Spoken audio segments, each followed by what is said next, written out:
আমি বাঁচতে চাই, আমি বাঁচতে চাই।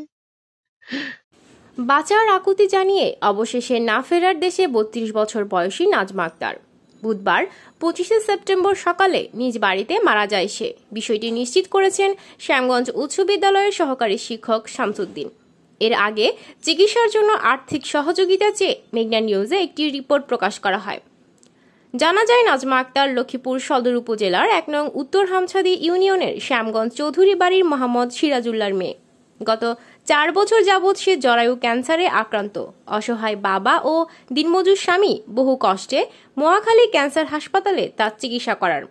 এতে তাদের প্রায় ১২ লাখ টাকা ব্যয় হয়। কিন্তু বর্তমানে সে ব্রেন টিউমারে আক্রান্ত ছিল।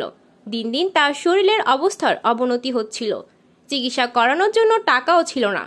তার বাবা মোহাম্মদ সিরাজুল্লাহ মেঘনা নিউজের মাধ্যমে দেশবাসীর কাছে আর্থিক সহযোগিতা কামনা করেছেন। শ্যামগঞ্জ উচ্চ বিদ্যালয়ের সহকারী শিক্ষক শামসুদ্দিন বলেন, নাজমা দীর্ঘদিন থেকে কষ্ট পেয়েছে, কিন্তু আজ সে মারা যায়। তাই তার আর আর্থিক সহযোগিতার প্রয়োজন নেই। দেশবাসী তার জন্য দোয়া করবেন।